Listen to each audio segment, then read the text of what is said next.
어지러운 세상 속에서 자신을 바쳐 사람들을 돕는 존재.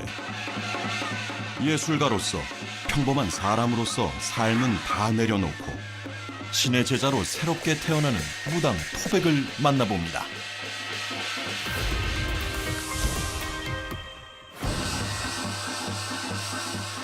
두 달 전 처음으로 신내림을 받은 무당 토백.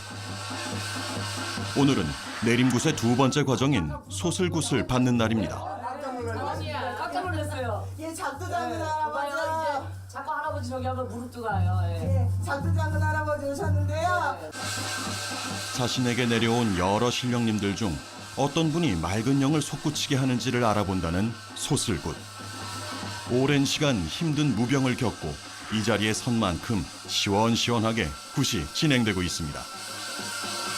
처음에 무병이 시작된 거는 13살 때부터였고요. 어깨 눌림 증상이라든지 만성 두통이라든지 그리고 늘 몸이 무겁고 물 먹은 손처럼 막 아프다든지 2016년도 여름에 그 폭포에서 다른 사람들은 다 멀쩡한데 저만 바위에다 낙상 사고를 당한 거예요. 대학병원에 실려갔는데 교수진 선생님들 한 4분이서 오셔서 보더니 이거 너무 상처가 깊다. 못 걸을 수도 있다. 그 일 후에 이제 한 2주 정도 연달아서 이제 사건 사고가 끊임없이 일어났어요.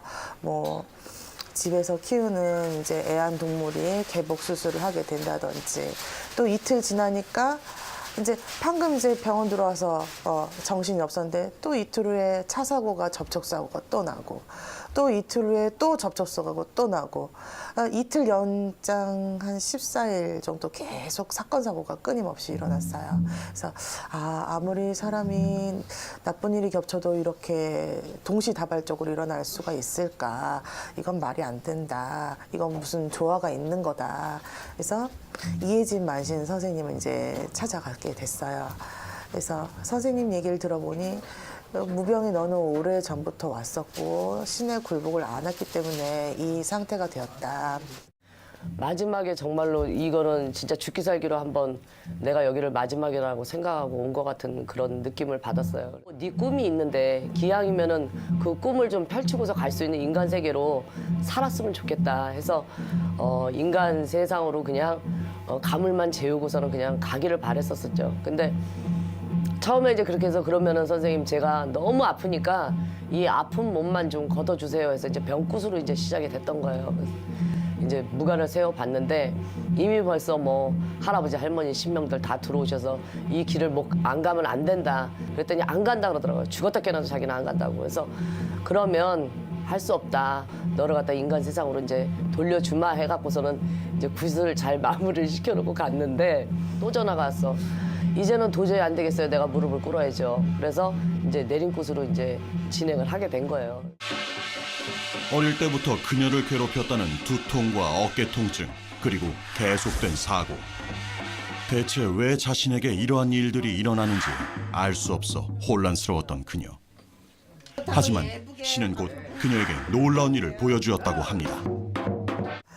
그러고 있다가 병굿을 끝내놓고 집에 왔는데 이게 이제 슬슬 다리가 접어지는 거예요. 참 희한하게. 그리고 이제 대학병원을 다시 갔어요.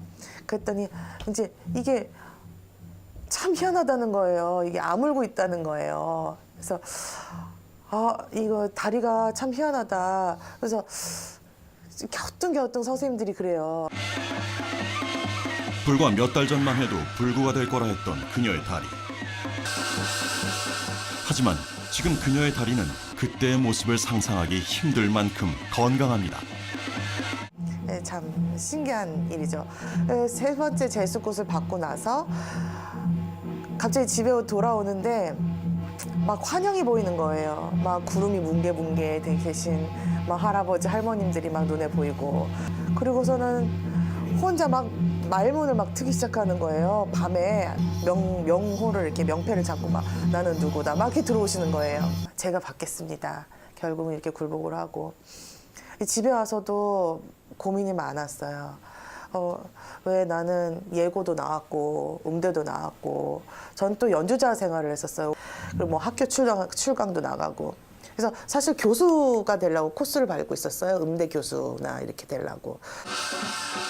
촉망받던 예술가의 길을 접고 생각지도 못했던 길 위에 서야 했던 그날.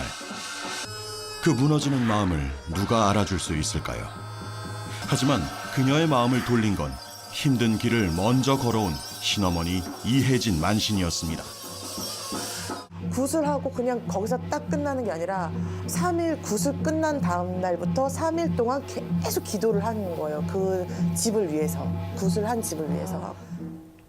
이렇게 기도하고 이렇게 늘 깨끗하게 닦는 사람이, 이런 사람이 무당이고, 또 여러 사람들을 진짜 도와주는 진정한 무당이라면 내가 무당이 되어도 좋지 않을까라는 생각이 이제 하게 됐어요.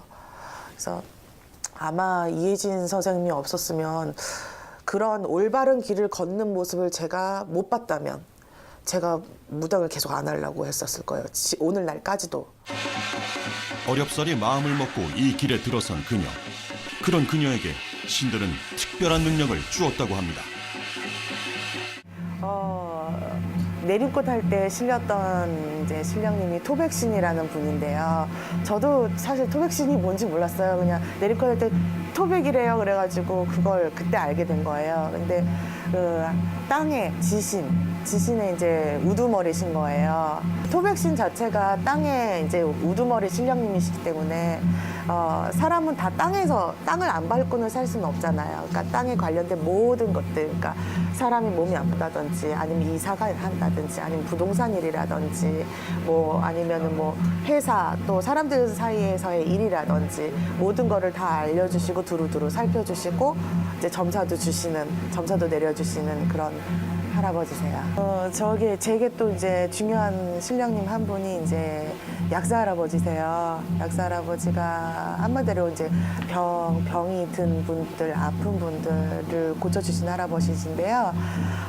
뭐 이제 희한하게 이제 제가 손을 대거나, 뭐 저는 이제 전문적으로 의술을 배운 적은 없어요. 그런데 이제 할아버지 원력으로 이렇게 손을 만져드린다든지, 그러면 그 아픈 부위가 좀 가라앉고 멍도 빠지고 뭐 좀 삐었던 근육이라든지 이제 그런 것들이 좀 완화가 된다는 얘기를 들었어요. 현실과 비현실 사이, 신과 인간 사이.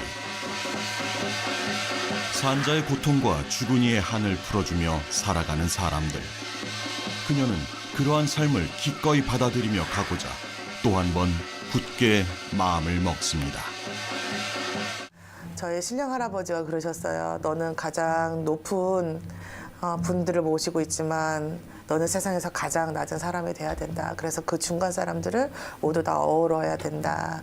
그래서 또 저에게는 이제 든든한 또 신어머니가 계시고, 바른 길을 걸으시는 신어머니가 계시고, 또 신명님의 말씀을 항상 이제 공부를 하고, 그래서 참 맑게 속임 없이 그렇게 가면 제가 누구한테 가서도 부끄럽지 않은 사람이 되지 않을까, 그런 생각을 하고 있습니다.